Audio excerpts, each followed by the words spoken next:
আসসালামু আলাইকুম ওয়া রাহমাতুল্লাহি ওয়া বারাকাতুহু। মুআজ্জাজ মুহতারাম, আজকে সূরা বারাআ এর 30 নম্বর আয়াত থেকে নিয়ে 35 নম্বর আয়াতে শরীফ পর্যন্ত তেলাওয়াত হয়েছে।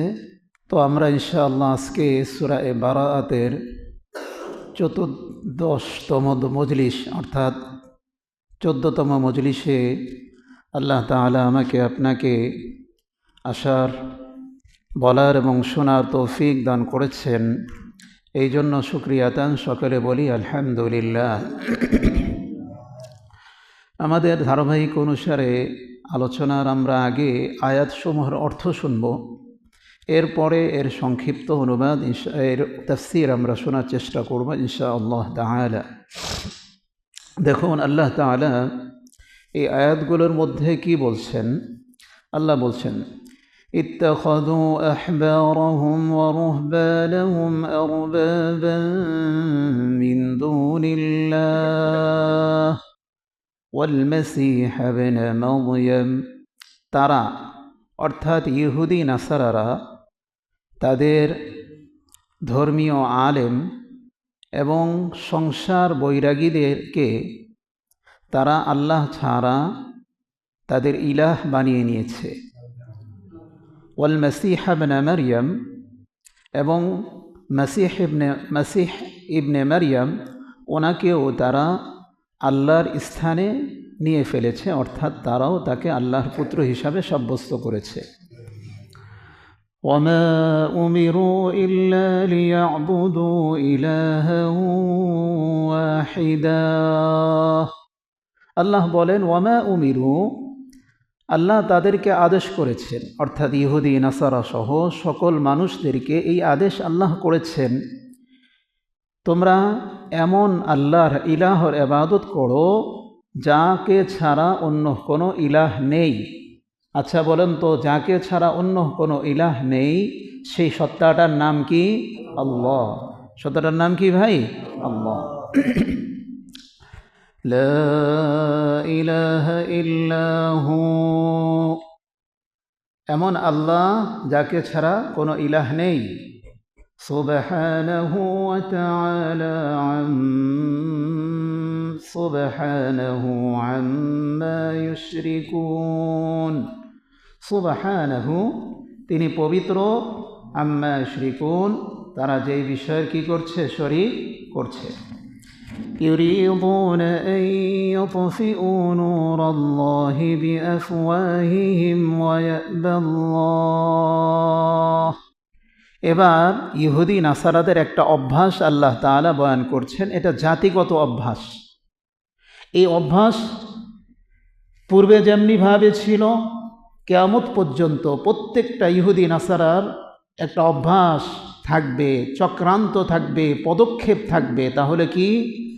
তারা আল্লাহ তাআলার দ্বীনকে নিজ মুখের ফুৎকারে নিভিয়ে দিতে চাইবে। মনে করেন দ্বীন হলো একটা আলো, একটা মোমবাতির আলো মনে করেন।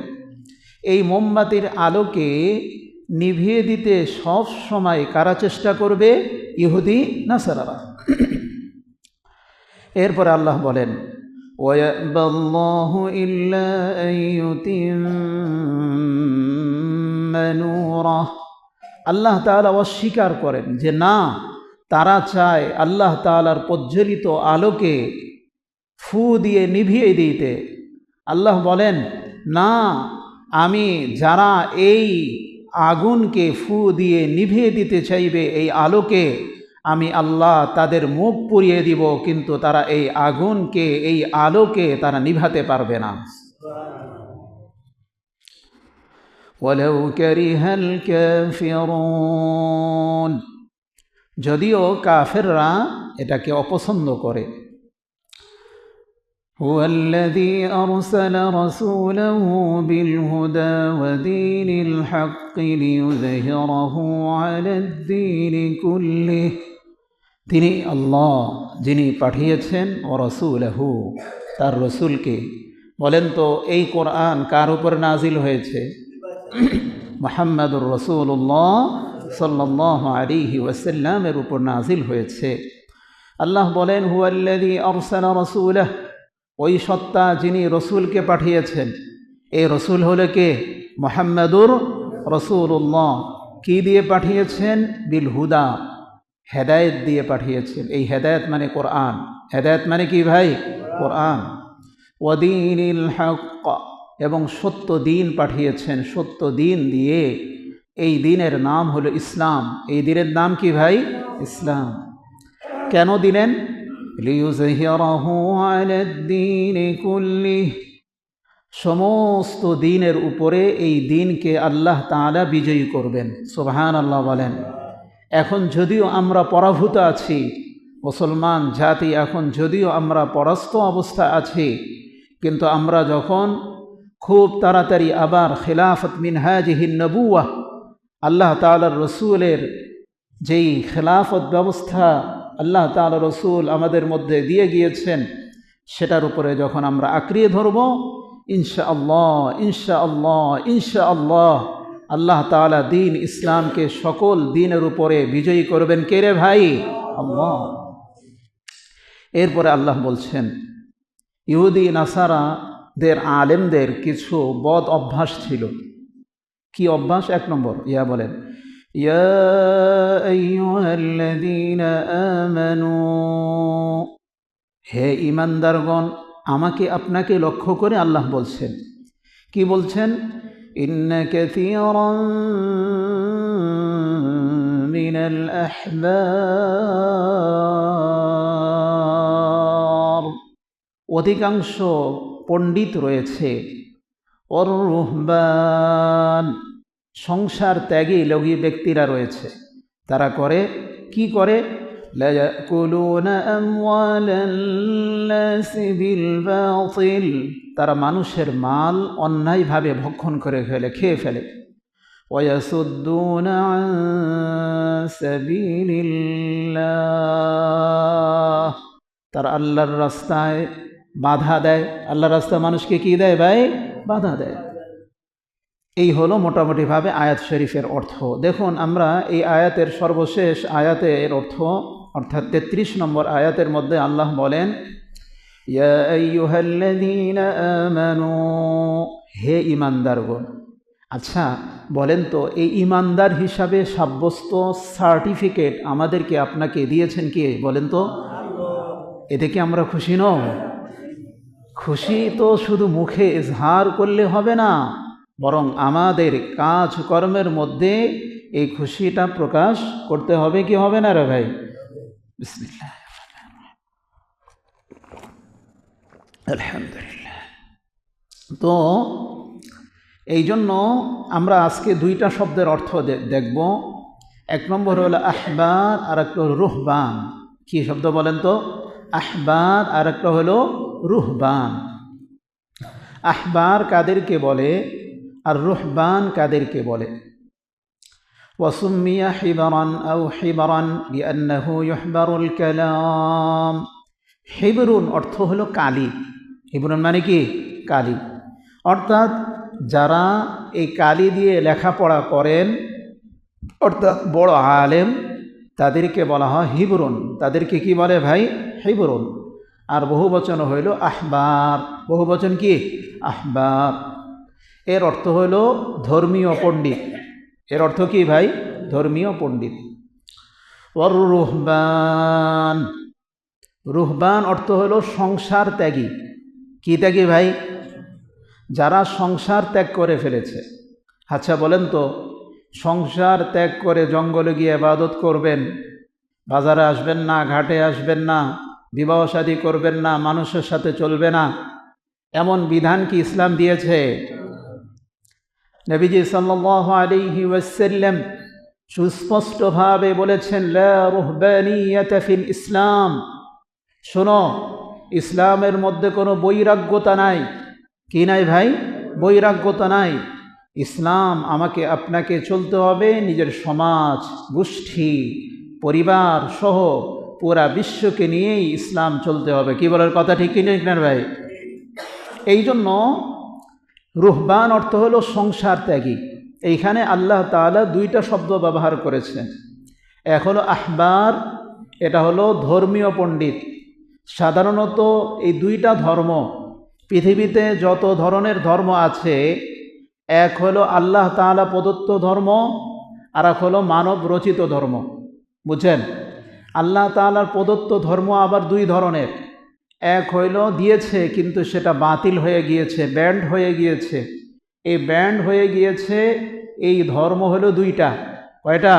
দুইটা। এক হলো ইহুদি, আর এক হলো কি? নাসারা। ইহুদি এবং নাসারা, খ্রিস্টান ধর্ম।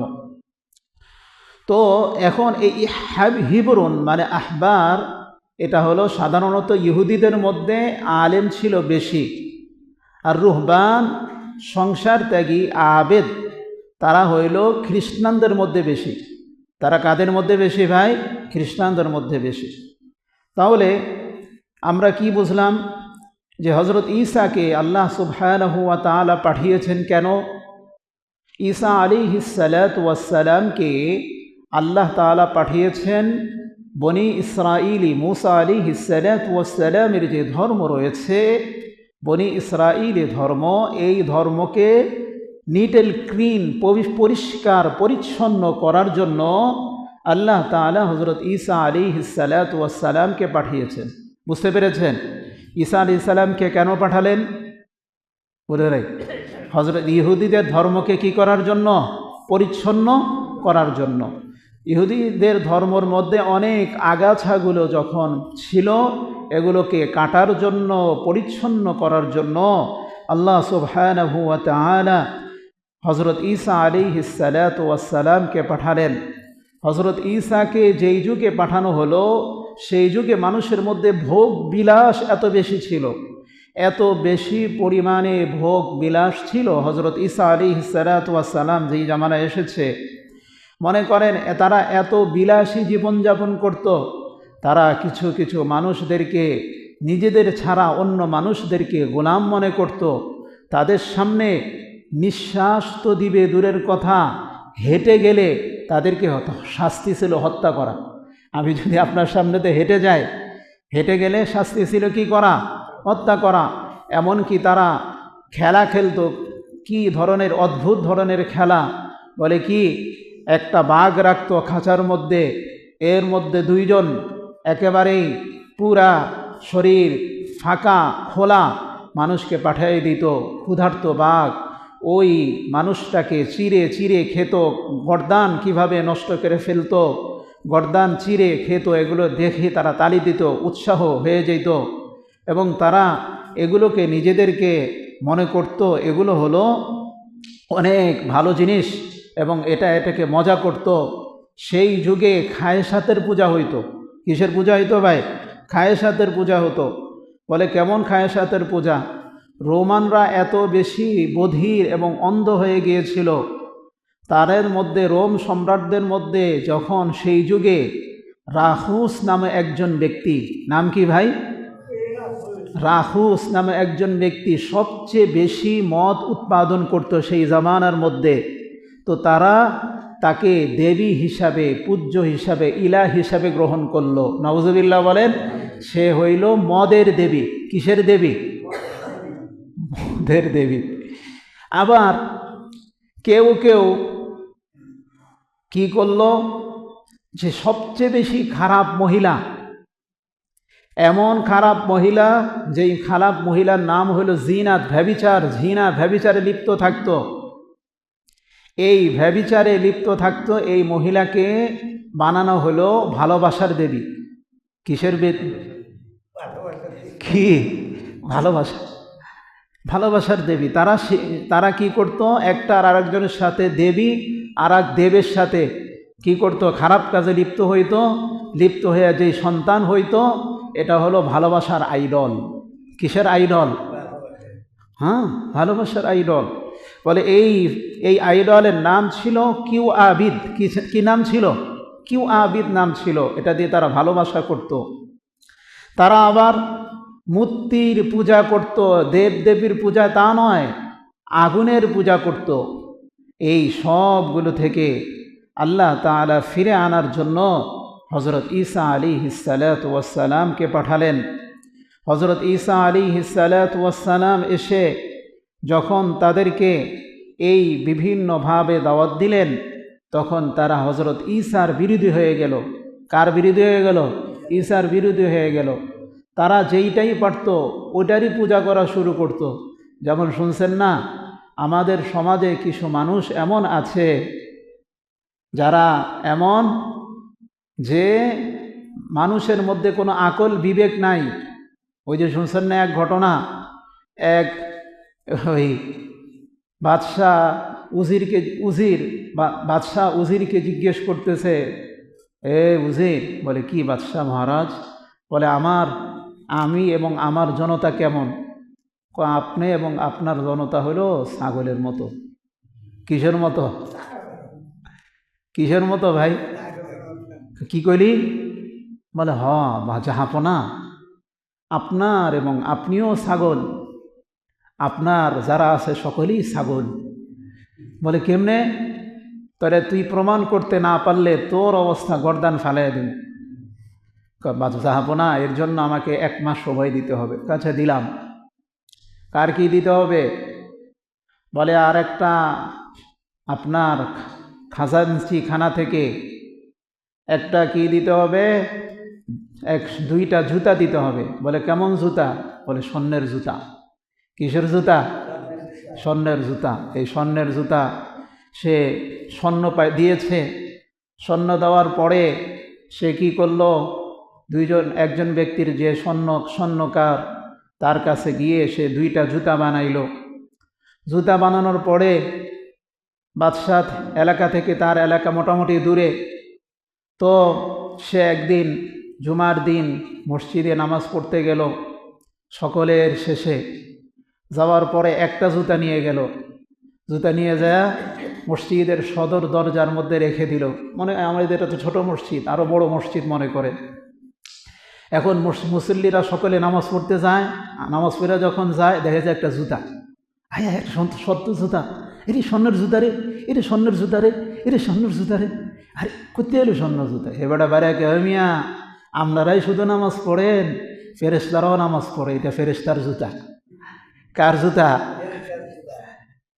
এখন মানুষ তাই নাকি? বলো ফেরেশতা তো নামাজ পড়ে রে। ফেরেশতা এক ঠেঙ্গেওয়ালা ফেরেশতা আছে নাকি? কার মিয়া ফেরেশতা তাড়াতাড়ি গেছে, চলে গেছে আপনাদের দেখা, এই জন্য একটা জুতা ফেলে চলে গেছে। এখন মানুষ হেবেটার এলাকার মধ্যে কি করছে, ভিড়। সকলেই কি খায়? ওই জুতা ধুইয়া পানি খায়। জুতাটা পানি খাওয়ার সাথে সাথে সব ভালো হয়ে যায়। মানুষের মধ্যে প্রকাশ পেয়ে গেছে যে আমবাদ, জামবাদ, জ্বর, কালা জ্বর সব ভালো হয়ে যাবো। কি? ফেরেশতারা জুতা ধোয়া পানি খাইলে। এখন এই কথা 1 মাসের বেশি হয়ে গেছে। তো বাদশাহ একদিন একজন উজিরকে বলতেছে, বাদশাহ, এই উজির। কি বাদশাহ মহারাজ?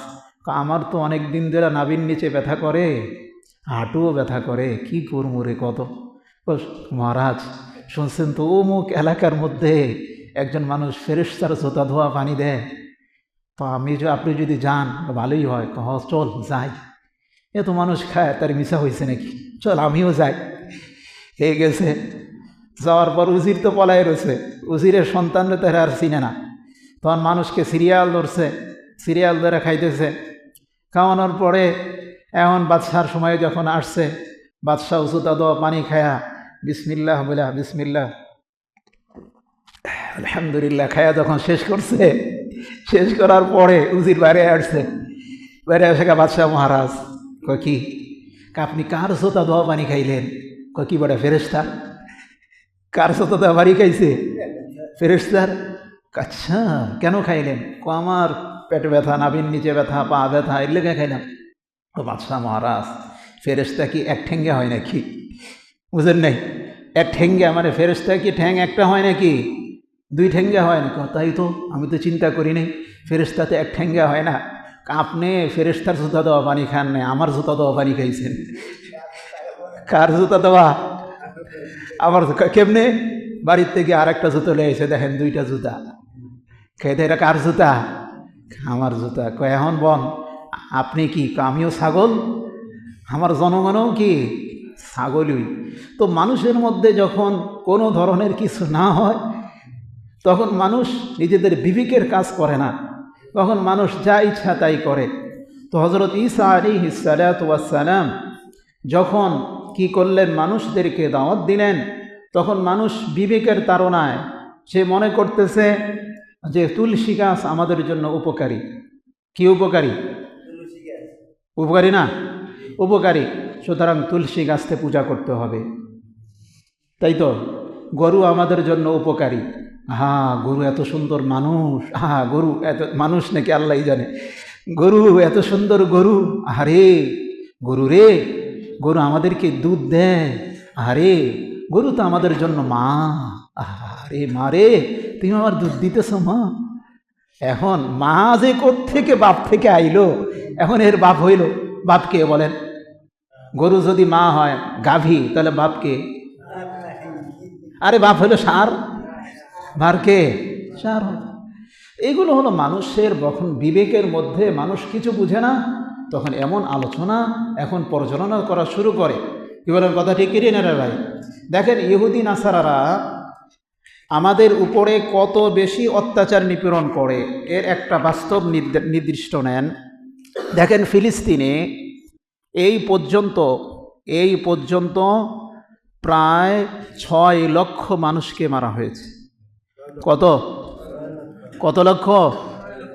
আফগানিস্তানে বোম মেরে 22 লক্ষ মানুষদেরকে হত্যা করা হয়েছে। কত? কাশ্মীরে এই পর্যন্ত 18.5 লক্ষ মুসলমান পঙ্গু হয়েছে। লক্ষ লক্ষ মুসলমান মা বোন ধর্ষিত হয়েছে। এমনকি এই যে আমাদের পার্শ্ববর্তী দেশ মায়ানমার, রোহিঙ্গা, এখানে হাজার হাজার মা বোনদেরকে, ছেলেদেরকে পুড়িয়ে ফেলা হয়েছে। কেউ কোনো কথা বলে না, কেন? এরা হলো মুসলমান। কি বলেন? কথা ঠিক না রে ভাই? দেখেন কয়েকটা ইতিহাস থেকে কয়েকটা দৃষ্টান্ত দিই। আপনারা নাম শুনেছেন উগান্ডা, নাম শুনেন নাই? কিছু মানুষ কয় তারা কিন্তু উগান্ডা পাঠাই দিব, উগান্ডা পাঠাই দিব। হ্যাঁ, এখন উগান্ডা যে পাঠাই দিব, উগান্ডা বাংলাদেশ থেকে কয় কোত্থেকে আসছে রে স্যার? তার ভাষা যদি না বুঝে এই কোত্থেকে আসছে, উগান্ডা পাঠাই দেব, কি হয় না? আসলে উগান্ডা বাংলাদেশ থেকে আরও উন্নত মানের দেশ। তো যাই হোক, উগান্ডার মধ্যে যখন শ্বেতাঙ্গরা অর্থাৎ ব্রিটিশরা যখন নির্যাতন নিপীড়ন করছিল, এটা 1900 শতাব্দীর শুরুর দিকে, তখন একজন জেনারেল যার নাম হলো ইদি আমিন, তার নাম কি ভাই? ইদি আমিন। সে এই ব্রিটিশ সাম্রাজ্যের বিরুদ্ধে যখন বিদ্রোহ ঘোষণা করলো, ইদি আমিন জেনারেল ছিলেন অনেক, এমনকি তাদের ধর্মপ্রচারকদেরকে সবগুলোকে যখন বের করে দিল, বের করে দেওয়ার পরে তখন খ্রিস্টান ব্রিটিশরা তার পার্শ্ববর্তী দেশ তানজানিয়া, কি নাম ভাই? তানজানিয়া। আসলে তানজানিয়া এটা 2 রাষ্ট্রের সমষ্টির নাম হলো তানজানিয়া। এক রাষ্ট্র হলো জানজাবার, একটা এলাকার নাম জানজাবার, আর একটা নাম হলো তানজানিয়া। এই তানজানিয়ার কি বলে, এই আমাদের দেশ ঢাকা রাজধানীর নাম হলো দারুস সালাম। কি নাম ভাই? দারুস সালাম। আল্লাহু ইয়াদউ ইলা দারিস সালাম। তো ইদি আমিন যখন কি করলো, এই শুরু করলো, তখন তানজানিয়ার বাদশাহ যে ছিল মূর্তি পূজক, তাদেরকে ব্রিটিশরা উৎকে দিল যে তোমরা কি করো, ওদের উপর হামলা করো, উগান্ডার ইদি আমিনের উপর হামলা করে শেষ করে দাও। ইদি আমিন সে কি করলো, সে চিন্তা করলো ওরা যদি আমাদেরকে শেষ করে দেয়, এই জন্য তারা উল্টো তানজানিয়ার উপর হামলা করলো। কি কার উপর হামলা করলো? তানজানিয়ার উপর হামলা করলো। হামলা করে তানজানিয়ার লম্বা একটা দেশ অঞ্চল দখল করে নিল। বেশি দিন আগের কথা না। তো দখল করার পরে, সাক্ষী আছে 70-এর দশকে না? হ্যাঁ। তো করার পরে তখন আমেরিকা মিশরকে বলল, ব্রিটিশরা মিশরকে বলল, হায় হায় একটা কাজ করো। তখন মিশরের রাষ্ট্রপ্রধান ছিলেন আনোয়ার সাদাত। এই আনোয়ার সাদাত সে তাকে বলল, এই মিশরের রাষ্ট্রপ্রধান, তোমরা আমরা রাষ্ট্রপ্রধান বানাইলাম। আনোয়ার সাদাতকে বলল, আর তুমি বসে রইছ, বলে কি করা? বলে তাড়াতাড়ি ইদি আমিনকে সাথে যাও, ছুটে যাও। এ আনোয়ার সাদাত ছুটে গেল, যে ইদি আমিনকে বলল যে তুমি কিল্লাগে হামলা করছো। সুতরাং সে বলল যে সে মনে করলো যে মিশর তো আমাদের মুসলিম রাষ্ট্র, তারা হয়তো আমাদের পক্ষে হয়ে এই কথাটা করেছে। তখন আনোয়ার সাদাত তাকে তানজানিয়া এলাকা থেকে ফিরে আনলো। ফিরে আনা যখন ইদি আমিন যখন নিয়ে আসলো, তার সৈন্যবাহিনী ফিরিয়ে নিয়ে আসলো, ফিরে নিয়ে আসার 3 দিনের মাথায় মিশর এবং আরেকটা দেশ সিরিয়া একসাথে ইউগান্ডার উপর হামলা করলো। হামলা করলে ইদি আমিনকে ধ্বংস করে দিল, তাকে হত্যা করে ফেললো, তাকে মেরে ফেললো। তাহলে দেখেন তো, এই যে মুসলিম রাষ্ট্র যারাই কি করেছে, ইহুদি খ্রিস্টানদের বিরুদ্ধে যারাই কথাবার্তা বলার চেষ্টা করেছে, হিন্দুদের মধ্যে যারাই কথা বলার চেষ্টা করেছে, তাদেরকে কি করা হয়েছে? হত্যা করা হয়েছে। এবার আরেকজন ব্যক্তি দেখেন, উত্তর নাইজেরিয়া তো বড় একটা এলাকার দেশ। উত্তর নাইজেরিয়ার মধ্যে একজন ব্যক্তি বড় মানুষ ছিলেন, ধর্মপ্রচারক ছিলেন এবং জেনারেল ছিলেন। ওনার নাম ছিল আহমদ বাল্লু। কি নাম ছিল ভাই?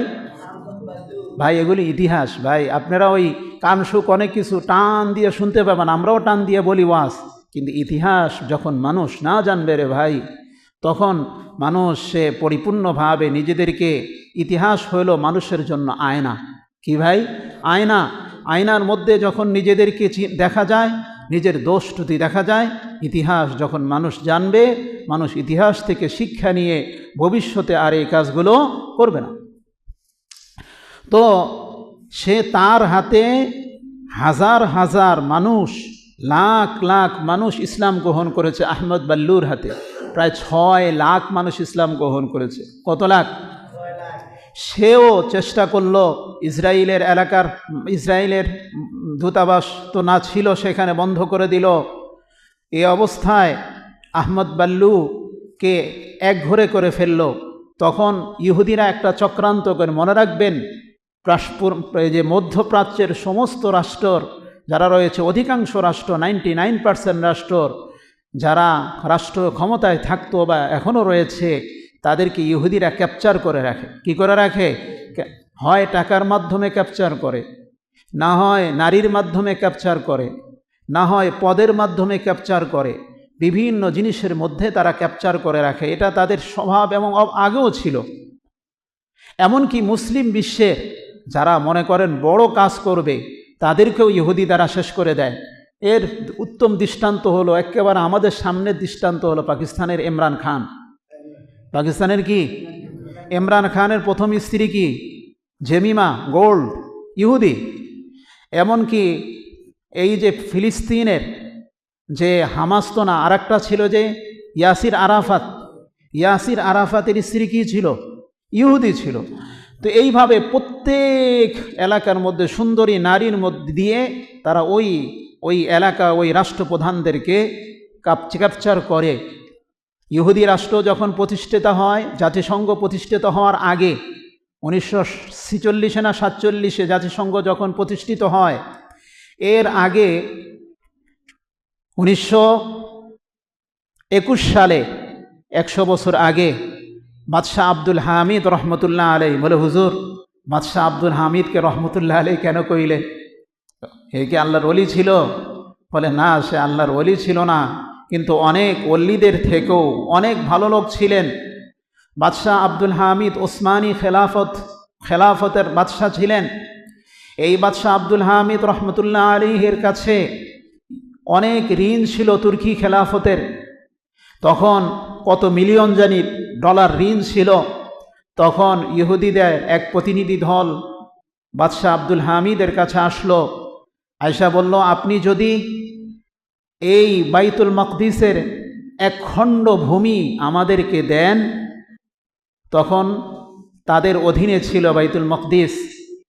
1 খণ্ড ভূমি যদি আমাদেরকে দেন, তাহলে আপনার খেলাফতের যত ঋণ আছে, যত বিলিয়ন ট্রিলিয়ন ঋণ আছে, সবগুলোকে আমরা আদায় করে দিব। আমরা হলে কি করতাম? ভাই লয়া ল আমরা লয়া লাই, কত ফুল যে তাদেরকে দিতাম। দেখেন ইমানদার কাকে বলে? বাদশাহ আব্দুল হামিদ রহমতুল্লাহ আলাই উনি বলেছিলেন, এই লাল কুকুর বানরের দল, এই বারণের পূর্বশ্বরী, এই খিনজিরের পূর্বশ্বরীরা, উত্তরশ্বরীরা, তোমরা শোনো, তোমরা যদি পুরা দুনিয়া আমাকে দিয়ে দাও আর বলো এই আরদে মুকাদ্দাসের এক মুঠ বালি তোমাদেরকে দিব, তাহলে আমি তোমাদেরকে এক মুঠ বালিও দিব না। সুবহানাল্লাহ বলেন। কত বড় ইমানদার ছিলেন, কত বড় ইমানদার ছিলেন। এই আরদে মুকাদ্দাস থেকে একটা ভূমিও দেয় নেই, তো তাদের এক মুঠ মাটিও দেয় নেই। পরে তারা তার বিরুদ্ধে ষড়যন্ত্র করে। ওই যে মোস্তফা কামাল আতাতুর্ক, ভাই মোস্তফা কামাল আতাতুর্কতে আমরা তো আতাতুর্ক মানে হলো জাতির পিতা। কি ভাই, তুর্কি ভাষা আতাতুর্ক মানে হলো কি? তাকে কি দেওয়া হলো? তুর্কির রাষ্ট্র ক্ষমতা দেওয়া হলো। আর জাজিরাতুল আরবের এক খণ্ড সামান্য ভূমি জেনারেল শরীফ হুসাইনকে দেওয়া হলো। জেনারেল শরীফ হুসাইন হইল বর্তমান যে সৌদিতে রাজতন্ত্র চলে এদের পূর্বপুরুষ। বাদশাহ, বর্তমান যে বাদশাহ আবদুল্লাহ আছে না, আবদুল্লাহর দাদা, পরদাদা, সে এই খেলাফত ব্যবস্থা ধ্বংসের জন্য ইংরেজি তার চাটুকারি করে, দুইজন ব্যক্তি চাটুকারি করেছে সবচেয়ে বেশি। তাদেরকে ইংরেজরা একজনকে পুরস্কার দিয়েছে হেজাজ ভূমি। এই হেজাজ ভূমির নাম হয়ে গিয়েছে কি? সৌদি আরব। আর মোস্তফা কামাল আতাতুর্ককে দিয়েছে তুরস্ক। এই মোস্তফা কামাল আতাতুর্ক এসে সর্বপ্রথম কোরআন শিক্ষা হারাম ঘোষণা করলো। আর তো আস্তে করে কর নাউজুবিল্লাহ। বাচ্চাদেরকে ধর্মীয় শিক্ষা নিষিদ্ধ করলো, দাড়ি রাখা হারাম ঘোষণা করলো, কোরআন শিক্ষা দেওয়া হারাম ঘোষণা করলো, আরবিতে আজান দেওয়া কি করলো? নিষিদ্ধ ঘোষণা করলো। এইভাবে সব, এমনকি হিজাব, পর্দাকে নিষিদ্ধ করলো। যে পর্দা করবে তাকে সকলের সামনে কি করলো? বেইজ্জতি করলো। এই বলেন, সে কি জাতির জনক না জাহান্নামের কালপিট? এর নাম হলো মোস্তফা কামাল আতাতুর্ক। যাই হোক, এই মোস্তফা কামাল আতাতুর্কের সময় এটা আমি পড়েছি যে যখন সংসদ খেলাফত ব্যবস্থা থুয়ে তারা যখন গণতন্ত্র প্রতিষ্ঠা করল, তখন আজান যখন নিষিদ্ধ বিল ইয়েতে আনা হলো, কোথায়? সংসদে আনা হলো। আনার পরে যখন সে বলছিল যে বিল যখন আনছিল, তখন কয়েকজন ইমানদার সংসদ সদস্য ছিল। তো ওনারা কি করলেন? যখন বললে যে আজান নিষিদ্ধ, এক কোণা থেকে একজন সংসদ সদস্য দাঁড়িয়ে আল্লাহু আকবার, আল্লাহু আকবার আজান দেওয়া শুরু করলো। আল্লাহু আকবার বলেন মিয়া। আল্লাহ আজান দেওয়া শুরু করলো। তিনি যখন আশহাদু আন্না মুহাম্মাদার রাসূলুল্লাহ পর্যন্ত পৌঁছালো, তখন ওই যে নিরাপত্তা বাহিনী এই ব্যক্তিকে গুলি করে শহীদ করে দিল। আরেকজন দাঁড়িয়ে গেল, আরেকজন দাঁড়িয়ে এইখান থেকে আবার আজান দেওয়া শুরু করলো। উনি হাইয়া আলাল ফালাহ পর্যন্ত পৌঁছানোর আগেই গুলি করে ওনাকে শেষ করে দেওয়া হলো। এরপরে আরেকজন দাঁড়িয়ে গেল, ইমানদার সংসদ সদস্য, সে আজান শেষ করার সাথে সাথে তাকেও মেরে ফেলা হলো।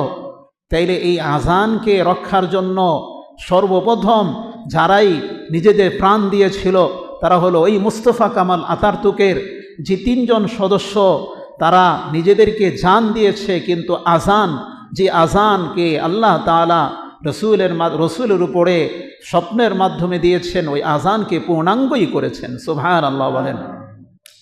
যাই হোক, এই আবদুল্লাহ আহমদ বাল্লু সে ইয়েতে গিয়েছিল, সেই সময় বাইতুল মাকদিসে গিয়েছিল।